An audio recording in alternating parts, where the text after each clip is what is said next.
Good evening. Here is the world news from BGI TV, Babagede Imo Television. I am Morire Rebila Lawal. First are the major headlines for the world news. Terrorists abduct Monarch, four others along Owo Ikare Road. Buhari receives Tinubu and Shetima at State House. Yorubas are going to defend themselves from terrorists with everything within their power. Autumn inaugurates Benue Community Volunteer Guards to apply for AK-47, AK-49 rifle license for operatives. Terrorists adopt Monarch, four others along Owo Ikare Road, as we said earlier, are Motekun. Intercept 151 suspected invaders with charms, combat photographs in Ondo. Fresh army recruits quits moments after finding out he will be posted to Maiduguri. Refuse murderer of Akwa Ibom jump seeker to die by hanging. Alert blasphemy in Sokoto college student to pay damages as school reopens. And to foreign tears as woman dies in Saudi Arabia after she is forced to remove one of her kidneys by her boss. And to sports, Toby Amushon qualifies for hurdles final at 2022 Commonwealth Games. Now the news in detail. President Muhammadu Buhari on Thursday received the presidential candidate of the All Progressive Congress in the 2023 elections, Bola Ahmed Tinubu, and his running mate Kasim Shetima at the State House in Abuja. The duo were accompanied by the APC chairman Abdullahi Adamu and the state's governor to Plateau State Samuel Lalong. Adamu said the meeting was to brief the president and get his approval on the party's plans regarding the campaign outfit and organogram. After a brief meeting with the president, Adamu also unveiled Lalong as the Director General of the APC Presidential Campaign Organization. His running mate Kashim Shetima at the State House Abuja. The visitors come a few days after the APC flag bearer met with the members of the Progressives Governor Forums in Lagos. Governor Nasir El-Rufai had, after the meeting, disclosed that the APC presidential candidate and his running mate would meet with President Buhari to brief him on the composition of the campaign council. Meanwhile, APC National Chairman has announced Plateau State Governor Simon Lalong as Director General APC Presidential Campaign. He also announced the Minister of State for Labor and Employment, Festus Keyamo, as spokesperson for the campaign. The Pan-Yoruba Social-Cultural Organization, Afenifere, stated that the Yoruba people are going to use everything within their power to defend themselves against any external forces. Afenifere said these in response to the tension and security threat caused by terrorists in the southwest region. Recently, there was a report that a Boko Haram commander was arrested in Ogun State. It was reported that a suspected terrorist was in the southwest state to set up a cell from where the terror group would carry out attacks in the region. In addition, Gani Adams, the area of Onakakanfo of Yoruba land, also raised the alarm over alleged plot by armed terrorists to attack some states in the southwest region of the country. Mr. Gani said the intelligence report he received showed that the terrorists were setting up camps in forests in Osun, Oyo, and Ogun states. From southwest to south central, Governor Samuel Autumn of Benue State Thursday inaugurated the first batch of a 500-man Benue State Community Volunteer Guards (BSCVG) to complement effort of conventional security agencies in the state, saying Nigeria's security architecture is gasping for breath.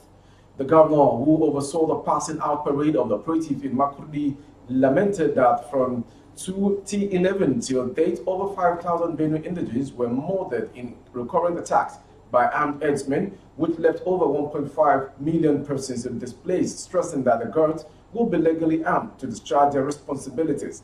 A promise to apply for AK-47 and AK-49 licenses to properly arm the guard to enable them effectively confront the armed herders attacking Benue communities. Given reasons for setting up the guard, the governor noted that Nigeria's security architecture is gasping for breath as nobody is safe anymore. The worsening insecurity in the country has complicated Benue State's security situation as other forms of criminality have started creeping in due to the federal government's refusal to decisively address insecurity.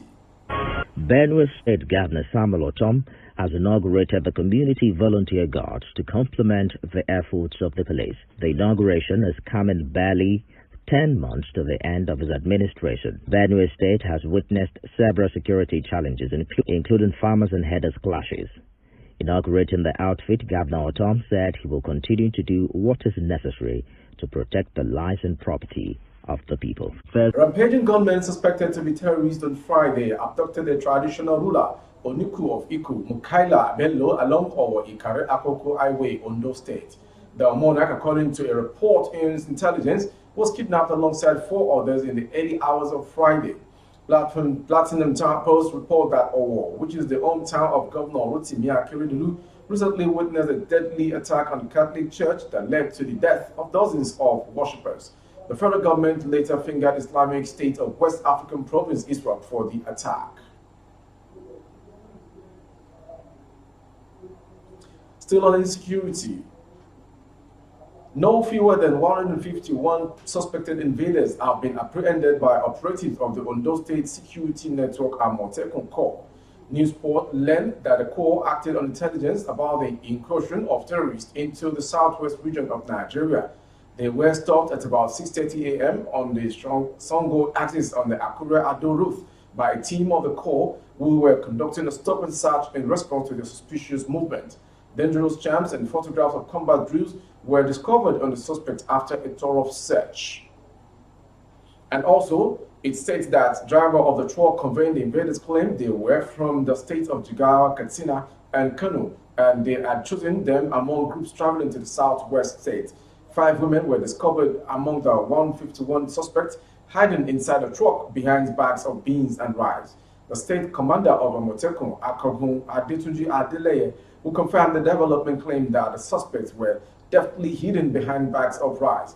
Upon interception, we asked for their destination. Some said Akure, while others said Oshobo in Osun State. Still on insecurity rocking the country, and from a posting from the Nigerian army, a young man who allegedly just got enlisted into the Nigerian army resigned after being told that he will be deployed to serve in Maiduguri, Benue State. In what seemed like a cruise, the fresh army recruit dropped the military uniform and said he no longer wants to be a soldier. His superior officers insisted that he would be posted to Maiduguri to serve his fatherland, even though he stated that he is from Calabar, Cross River. The man maintained his position that he is not comfortable with the idea of going to Benue after all the training. The soldiers probed him further to know who will go to the region, seeing as he has declined, and he retorted that it's none of his business. You are watching the world news from BGI TV. Before we go more on the story, another interesting one, but saddening, although. After the judge read out the judgment, the convicted rapist attempted to escape from the courtroom, but was overpowered by security officials. The State High Court in Uyo, Akwa Ibom State, has sentenced Uduak Akpan to death for making love and murdering a female job seeker in Nyombong Omere in the state of last year, I beg your pardon. The judge Basi Ikenan, in his judgment on Thursday, said the convicted man will be put to death by hanging. Mr. Ikenan also found Mr. Akpan guilty of rape and sentenced him to life imprisonment. The judge said the prosecution has proved beyond doubt the case of rape and murder against Mr. Akpan. He, however, discharged and acquitted the father and sister of Mr. Akpan, who were the second and the third defendants in the case. After the judge read out the judgment, the convicted rapist attempted to escape from the courtroom but was overpowered by security officials. Mr. Nkanan took over 2 hours to finish reading the judgment. Miss Omerin went missing on the 29th April 2021 after she was lured out of her home in Uyo with a fake job interview by Uduak Akpan. The victim's friend, Uduak Umo, said she heard her scream for help when she established contact with her on the phone. Seeker Iniobongo Morin. Akpan, who was arraigned for the gruesome murder of Umorin, whom he lured under the pretext of offering a job before he raped, killed, and buried her in a shallow grave on 29 April 2021.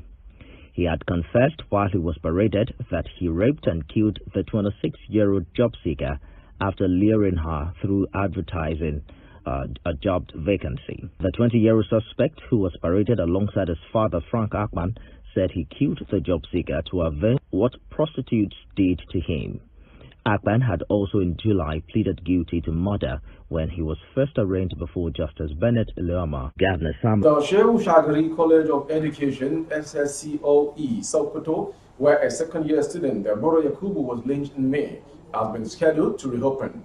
Ms. Yakubu was violently murdered by angry student protesters over allegation of posting into the class WhatsApp a comment deemed blasphemous by her classmates.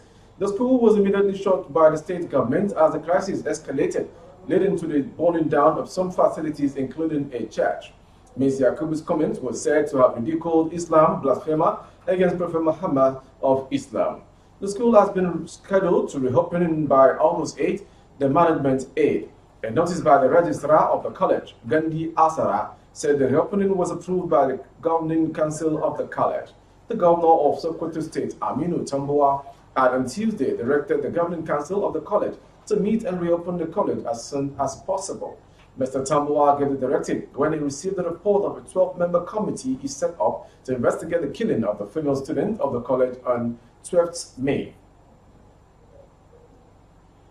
From that story, we'll go straight to a foreign story. A family in a severe pain and grief after their loved family member who traveled abroad for greener pasture dies 3 weeks after traveling to Saudi Arabia to work as a house help. Our boss forced her to donate her kidney to one of his sick children. She later died after donating the kidney. Her husband, Mr. Abdurazaki Juma, claims that his wife, Rose Atieno, had made her last distress call to inform him that she had been forced by her employer to undergo surgery to remove one of her kidneys that would be donated to a family member who was ailing. Her husband was unable to reach her on phone for some days. Later, she called him, telling him her boss forced her to donate her kidney to his ailing child, and after the donations being feeling weak, that was the last time her husband heard from her. After a few days, someone called her husband from Saudi Arabia, telling him his wife has died after she fell down while cleaning her boss' husband. She was rushed to the hospital, but she didn't make it before they got to the husband. From that story, we'll go to the last story, which is a sports story that ends the world news today. Nigerian track and field athlete Tobi Amushon has qualified for the final of women's 100-meter hurdles at the 2022 Commonwealth Games. The 25-year-old clocked 12.40 to qualify for the final on Sunday. Amushon returned to the track on Friday for the first time since making history at the World Athletic Championship, where she clocked 12.12 seconds in the semi-finals. That concludes the world news from BGI TV. Before we go, some quick headlines. Buhari receives Tinubu and Shetima at State House. Yorubas are going to defend themselves from terrorists with everything within their power. Afenifere. Autumn inaugurates Benue Community Volunteer Guards to apply for AK-47, AK-49 rifle licenses for operatives. And finally, we brought to you Tobi Amushon qualifies for hurdles finals at the 2022 Commonwealth Games going on. Wish you to continue to like our programs and more updates on our social media handle, especially on YouTube, Baba Bagede Imo TV. Kindly subscribe and click on the notification bell. Select option all to access our broadcast. On Facebook, Bagede Imo with Alawi Adebayo. Please like and follow the page. On Instagram, Bagede Imo _22. For other placements of goods and services, coverage of events and function, please dial the phone number strictly for advert placements. Thank you for watching. I am Morire Rabila Lawal. Good evening. Oh, na, na, na. If you want to know what's going on in city, or you want to listen to the latest news and gist, no stress, oh, just tune to BGI TV. BGI TV, you're one in a million.